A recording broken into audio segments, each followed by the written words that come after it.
Pues una frontera es un dispositivo que no necesariamente es físico, puede ser un dispositivo cultural que separa. Ordinariamente hay separaciones elementales. La antropología clásica ha sabido estudiar entre lo crudo y lo cocido, lo sagrado y lo profano. Hay separaciones elementales que hace la cultura, y es que la cultura ordena y clasifica. Toda cultura es clasificación. Entonces se separa ordinariamente, por ejemplo, lo limpio de lo sucio. Esa es una de las clasificaciones y de las fronteras culturales más elementales. De tal manera que la basura ocupa un lugar especial, distinto del resto del orden de la casa. De modo que podemos encontrarnos en el mundo contemporáneo y en la mayoría de sociedades hasta hoy día estudiadas con fronteras que tienen que ver con este tipo de órdenes: lo limpio, lo sucio, lo crudo, lo cocido, lo sagrado, lo profano, lo alto, lo bajo, lo masculino, lo femenino, el adentro, el afuera, arriba, abajo, adelante, atrás, etcétera, etcétera. Esto marca topografías, es decir, maneras de situarse en un espacio determinado. No es lo mismo el lugar para los hombres que el lugar para las mujeres en una maloca indígena. De la misma manera no es lo mismo un niño que un adulto.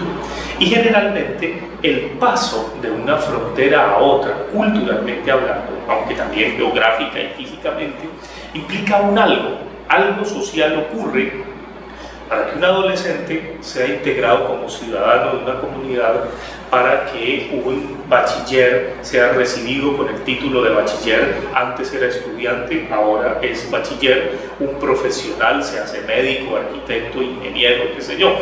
Y esos acontecimientos que permiten que culturalmente se pase de un lado a otro se llaman ritos. Los ritos son esos dispositivos sociales que en la cultura, dijéramos la definición más elemental de cultura, se entiende como modos de sentir, pensar y actuar de un individuo o de un grupo de individuos. Entonces los ritos en la cultura permiten que se pase de un lado a otro, y ese pasaje, digamos, ha habido muchos teóricos que han reevaluado eso. El primero que habló de ritos de paso fue Arnold van Gennep, pero después, por ejemplo, vinieron otros, Claude Lévi-Strauss, y en particular Pierre Bourdieu hizo una reevaluación de la noción de rito de paso, hablando más bien de rito de institución. Entonces hay un orden que se le instituye al iniciado, al bachiller, al académico, al universitario, al indígena, al cazador-recolector, al campesino, al obrero, a la niña de 15 años que es presentada en sociedad, a quien se casa, en fin. Y los ritos permiten, como dispositivo social para las culturas, es decir, para marcar ese paso, ese orden de un lado a otro, lo que posibilitan es que el individuo que participa de ellos, o los individuos que participamos de ellos, nos demos cuenta de que no estamos solos. Más allá de que el rito sea un dispositivo trascendental y muchas veces está ligado a religiones, o al más allá, o a la creación o a la invención de dioses, de panteones, muchos de ellos han sido devorados dependiendo de la religión de la que estemos hablando. El rito tierra a tierra es un dispositivo social que nos permite franquear fronteras culturales, atravesar de un lado a otro. Yo no puedo pasar de lo sagrado a lo profano, de lo limpio a lo sucio, de lo crudo a lo cocido, de lo masculino a lo femenino, si un rito no me lo permite o no me posibilita para ello. Entonces la frontera sería justamente esa, dijéramos, ese espacio, esa barrera que no necesariamente es física, puede ser cultural, no necesariamente es geográfica, puede ser ideal, puede ser virtual, que hace que yo cambie de página. En el mundo del ciberespacio, que es un poco lo que contemporáneamente yo estoy estudiando, el mundo de las redes sociales, basta con que yo oprima la tecla delete o que yo entre un código, un password. Entonces cuando ingreso el password estoy atravesando una frontera, y así sucesivamente puedo ir, dijéramos, recorriendo escenarios, espacios, fronteras virtuales. Pero el rito tiene que ver con marcar un código. Como el rito en una sociedad primitiva, entre comillas primitiva, tiene que ver con ser iniciado, con que me autoricen, me den un diploma, me hagan jurar que voy a ser médico. Entonces presento el juramento de Hipócrates y a partir de ahí soy médico, porque participo de una ceremonia que me posibilita como un nuevo, dijéramos, profesional de esa disciplina. como un iniciado, podríamos decir, usando categorías muy antiguas. Entonces la frontera se diluye. ¿Por qué? Porque antes era una cosa y después del rito soy otra cosa. Si se quiere, la función del rito muchas veces es diluir las fronteras. El rito puede ser que me pongan un sello en el pasaporte, entonces paso de un país a otro. Gracias a eso, efectivamente, a ese protocolo, yo puedo cambiar de lugar. Y la frontera sigue estando ahí, pero el rito la anula o el rito la pone entre paréntesis. Entonces, ese dispositivo social que marca un antes y un después, un adentro y un afuera, se diluye, se pone entre paréntesis y a veces se anula gracias al rito.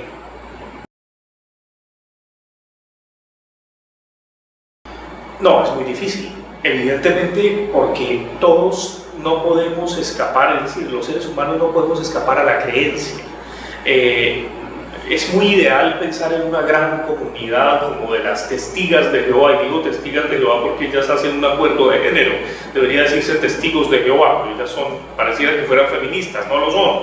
Ellas dicen o sueñan a veces en una revista que se llama la revista Atalaya, en donde el león pastorea con el cordero y todo es el mundo ideal, ¿no? Pues eso no existe sino en la imaginación o en las telenovelas. Los seres humanos siempre nos distanciamos de los otros, nos acercamos a los otros, pero no existe una comunidad así en donde todos tomemos galletitas con vino, en donde todos seamos iguales. Inclusive la proposición de que todos los seres humanos nacen libres e iguales, dignidad y derechos, y todos dotados como están de razón y conciencia, deben comportarse fraternalmente los unos con los otros, es un ideal, porque no sonamos distinto, tosemos distinto, tenemos un color de piel distinta, nos alimentamos distinto, entonces la diferencia existe. Es decir, no puede existir identidad sin alteridad. Yo no puedo existir sin el otro y el otro no puede existir sin mí cuando formamos parte de una comunidad. No somos islas sino pedazos de continente. El hecho de que los seres humanos seamos seres conscientes de que somos sociales, de que nos socializamos, hace que haya fronteras. O sea, la frontera es algo indiscutible. Desde la más temprana infancia nos presentan límites en la crianza, de los hijos, en la casa, en el cuarto. Hay una frontera, por ejemplo, entre lo público, lo privado y lo íntimo, ¿no? Son construcciones que la humanidad ha hecho durante mucho tiempo. Había, o mejor, hubo momentos en la historia de la humanidad donde eso no existía. Por ejemplo, había un ritual que consistía en ver al rey cagar o hacer el amor. Pero hoy día en nuestras sociedades contemporáneas nos hemos inventado la vida privada. Claro, aunque la gran paradoja del mundo contemporáneo es que exhibimos nuestra vida íntima en las redes sociales y en los reality shows. Entonces, son como contradicciones que se presentan, pero que indudablemente, a pesar de ellas, hay fronteras. Siempre las habrá. No podemos, dijéramos, no podríamos vivir en un gran loft del cosmos, un gran espacio donde no hubiese fronteras. Los olores mismos, los sabores, los colores hacen que por más de que yo readecue un espacio y ponga el super loft, por lo menos aíslo el baño o la cocina con un extractor de olores. Luego eso es una frontera. Entonces, dijéramos que inclusive biológicamente no podemos eliminarlas, y esto nos lo enseñan los animales. Ellos son terriblemente territoriales. Ese lado animalesco, dijéramos, que hereda el ser humano es instintivo. Entonces casi que naturalmente, me atrevería a decir, las fronteras existen. Ahora, el problema es que nosotros las construimos, las reconstruimos, las sofisticamos, las complicamos y muchas veces sirven como mecanismos de distinción para oponernos al otro, por ejemplo, para inventarnos enemigos. Entonces está toda esa dialéctica entre el amigo y el enemigo. El que no está conmigo está contra mí, está el nativo y el extranjero. Entonces hay toda una serie de políticas que se derivan de esa frontera, de esa distinción entre nosotros y los otros.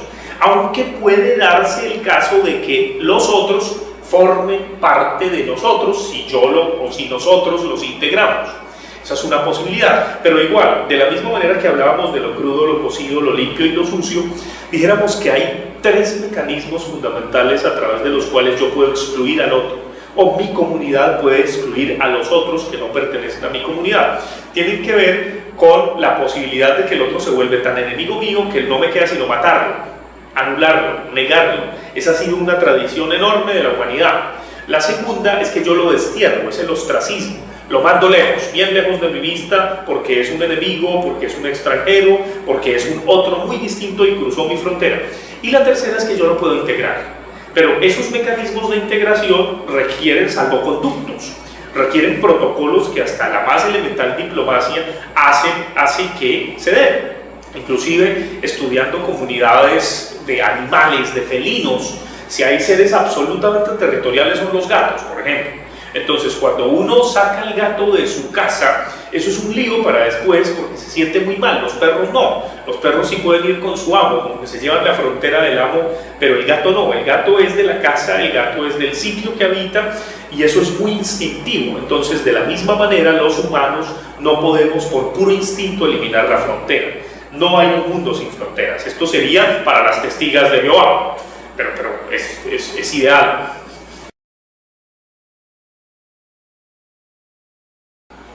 Claro, existen muchísimas fronteras invisibles. Ya las fronteras no son tan compactas como en el mundo moderno, en donde claramente podemos referirnos a mundos de puentes y mundos de puertas. Los mundos de puentes son esos mundos que en un momento dado se volvieron puertas. La mejor manera de acercarme al otro es tendiéndole mis brazos, es tratar de que nos relacionemos mutuamente, pero yo puedo volver mi puente elevadizo y lo vuelvo una puerta. La puerta permite franquear espacios, estar entre adentro y afuera, pero en el mundo contemporáneo estamos en un mundo de windows, de ventanas, que es el mundo del ciberespacio, es el mundo de internet, es el mundo de las telecomunicaciones. Entonces aquí ya no vamos a tener esas fronteras compactas del puente, de la puerta, de la tapia, del muro, porque obviamente el puente se puede volver puerta, la puerta se puede volver muro o tapia, sino que podemos tener mundos de windows, de ventanas que se vuelven balcones, desde el ciberespacio, que son cosas que hacen pantalla permanentemente. Entonces, a partir de aquí hay una cantidad de fronteras invisibles, es decir, no nos damos cuenta de que la estamos pisando y ahí estamos. No nos damos cuenta de que estamos entrando en un nuevo territorio y ahí estamos. No nos damos cuenta de que nos vigilan y ahí estamos. En un centro comercial, en un aeropuerto, hay miles de cámaras que nos ven, 1000 ojos nos están espiando y no tenemos la más remota idea. Chateando con un amigo en Facebook, en Twitter, en las redes sociales, le estamos entregando en cuerpo y alma nuestra vida pública, nuestra vida privada y nuestra vida íntima, quién sabe a quién. En este momento ya no se necesita entregar una hoja de vida, un currículum vitae para un trabajo. Basta googlear a la persona y yo sé si es de derecha, si es de izquierda, qué amigos tiene, con quién se junta, quién lo excluye, etcétera, etcétera. Y si me hago amigo de él en Facebook, sé todo, porque me lo entregó en cuerpo y alma. Aunque mienta, puedo llegar a saber cuáles son sus opciones, sus gustos, sus deseos, sus placeres, en fin. Entonces, existen hoy día fronteras porosas, fronteras líquidas, fronteras invisibles que nos controlan, que nos ven, que nos observan, que podemos estar atravesando, franqueando, transgrediendo y no nos damos cuenta. Hay muchas, es más, creo que la noción de frontera en el mundo contemporáneo cada vez es más porosa, menos visible, más invisible, menos nos damos cuenta. Hay cantidad de maneras de distinguirnos con la marca de ropa que usamos, con los tenis que nos ponemos, con las zapatillas, con los teléfonos celulares que como prótesis tecnológicas estamos utilizando permanentemente. Ya no son solamente los rasgos genéticos del color de la piel, de la nacionalidad, etcétera, etcétera, sino que hay otras fronteras mucho más, dijéramos, sutiles, mucho más inclusive eróticas, que se están comunicando a diestra y siniestra. Tenemos tatuajes, piercings, mecanismos de distinción que son inimaginables.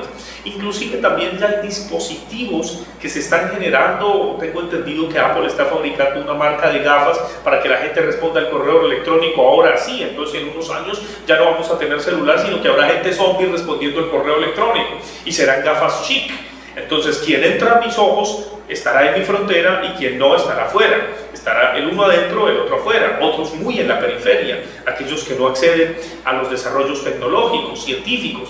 Entonces, cada vez más la noción de frontera no es que deje de existir, que desaparezca, sino que se hace porosa, se desdibuja, se hace menos visible y es mucho más eficaz. Su, dijéramos, función de separar lo uno de lo otro, pero de una manera más sutil. Entonces ya no, dijéramos, los controles de seguridad son más suaves aparentemente, pero te ven todo. Tú pasas por una máquina y estás desnudo ante el guardia de seguridad. Entonces ya no necesitas que te revisen tu equipaje, no, ya hay una máquina que lo ve todo y que pita si tú llevas algo que es peligroso o que está prohibido.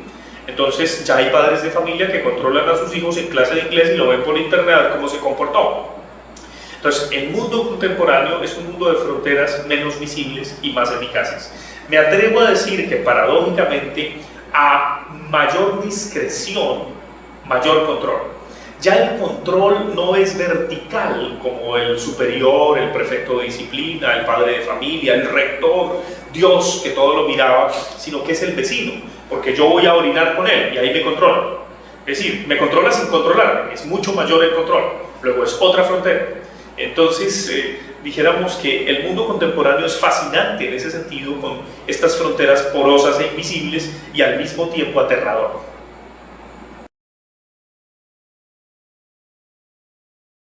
Me atrevo a decir que dentro de las fronteras porosas, menos visibles, un poco más invisibles, como en una matrioshka rusa o como en un laberinto, uno entra en un nivel, luego hay otro, luego hay otro, luego hay otro, luego hay otro. Claro que sí.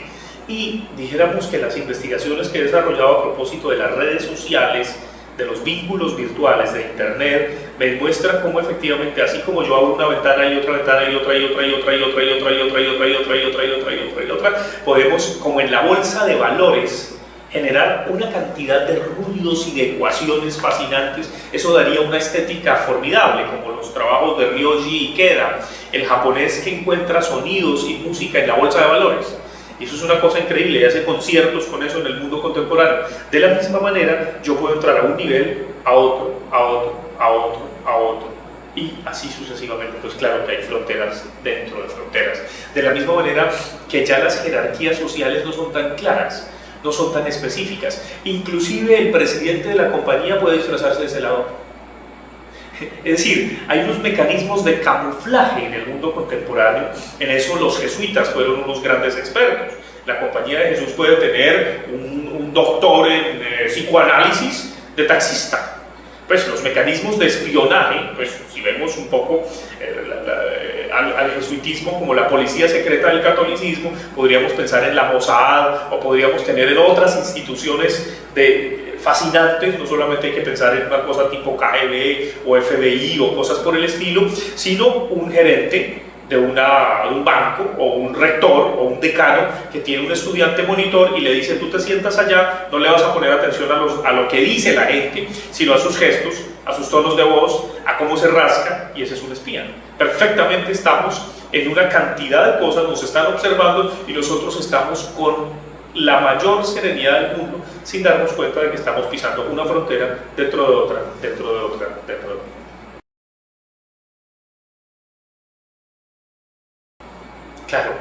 Claro, porque la frontera incluye o excluye.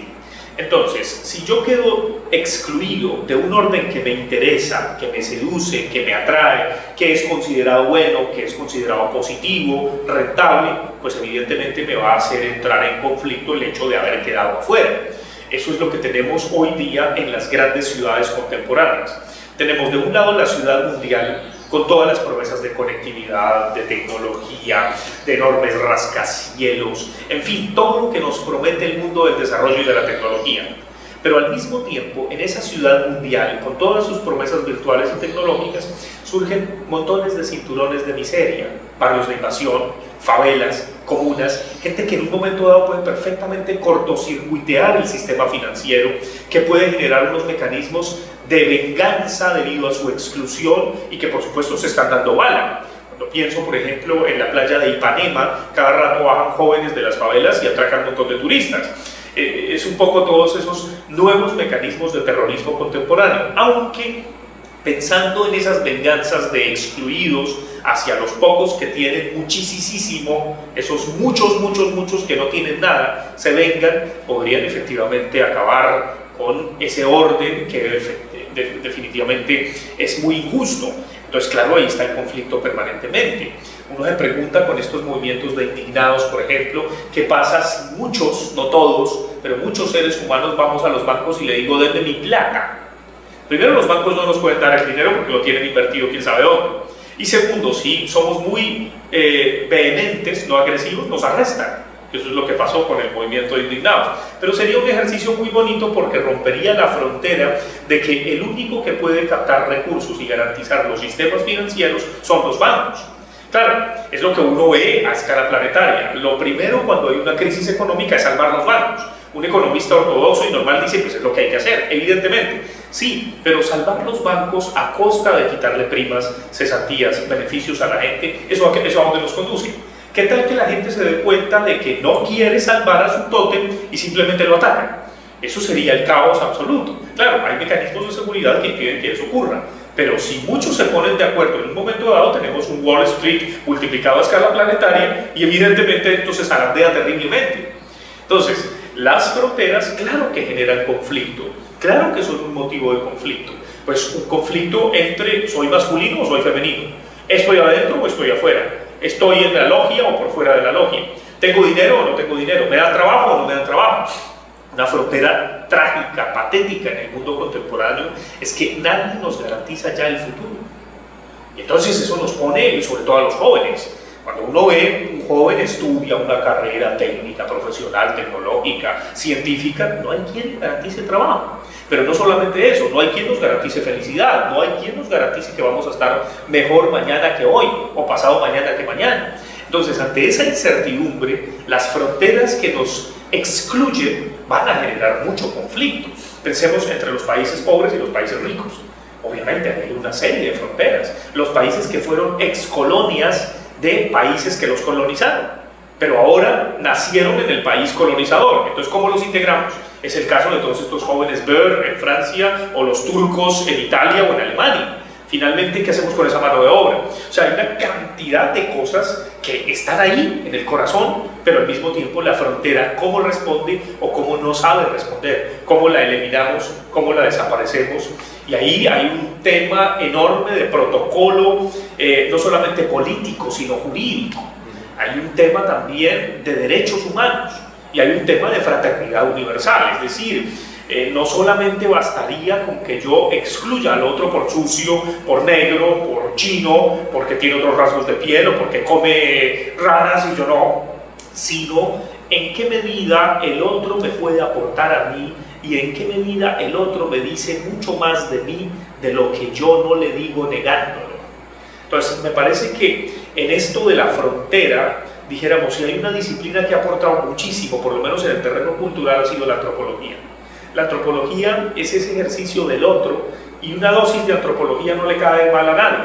Hemos tenido casos de muchos célebres antropólogos, o por lo menos algunos, no digamos muchos, pero sí algunos que eran casi que fascistas en su sistema de pensamiento. Y al estudiar al otro, el otro los cambió. Los ejemplos aún en padres fundadores de nuestras disciplinas.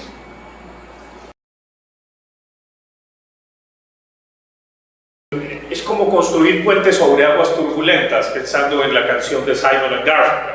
Sí, construir puentes, integrar, abrir fronteras, es lo que siempre se dice, pero el problema es que lo mío es mío y nadie me lo quita. Si yo soy un país rico y empiezo a dar, pues los otros me saquean. Eso no lo voy a hacer. Pero dijéramos un mecanismo integrador para romper fronteras. Creo que lo dijo de una manera muy acertada Umberto Eco cuando Nicolás Sarkozy le dio la Legión de Honor. Él dijo que era una desgracia que la Comunidad Económica Europea se hubiera integrado con una ficción tan triste como fue el euro, que lo que hizo fue que muchos especuladores ganaran mucho y muchísima gente quedara en la ruina, y eso es lo que se va a ver con todos los coletazos económicos que vienen. Esto no es una invención, esto es una realidad concreta. ¿Por qué no se integraron, dice Umberto Eco, a partir de eso que realmente nos integraba? La cultura, la pintura, la literatura, la lengua, las costumbres. Entonces, un mecanismo para derribar fronteras es la cultura. Y eso es todo un programa europeo, latinoamericano, asiático, y ahí vuelvo y digo lo anterior, un poco de antropología no le cae mal a nadie. La antropología es esa disciplina que nos enseña que el modo de sentir, pensar y actuar del otro a mí me puede interpelar, me puede gustar, me puede servir y no me obliga a que yo lo tenga que aceptar. En el fondo es como volver a esa noción aristotélica de buena vida, o mejor, de vida buena. Ojalá fuera buena vida. De vida buena. Su vida buena, usted me la comparte, yo le comparto mi vida buena y usted no me obliga a que yo le acepte su vida buena. Pero si me gusta, pues compartamos. Y eso es la cultura.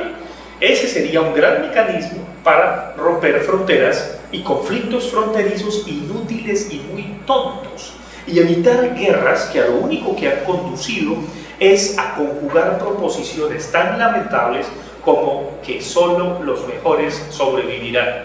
¿Quién me autoriza a mí para decir que el otro es mejor para sobrevivir? ¿Quién me autoriza a mí para creerme superior al otro de tal modo que si tengo poder y los otros no son mejores, según mi criterio los elimino? Ojo, allí hay una grave, dijéramos, equivocación de la humanidad y la humanidad no ha aprendido de ello. Terminaría señalando una mayor frontera, que es la frontera del mundo en el universo, es decir, somos un puntico en el universo.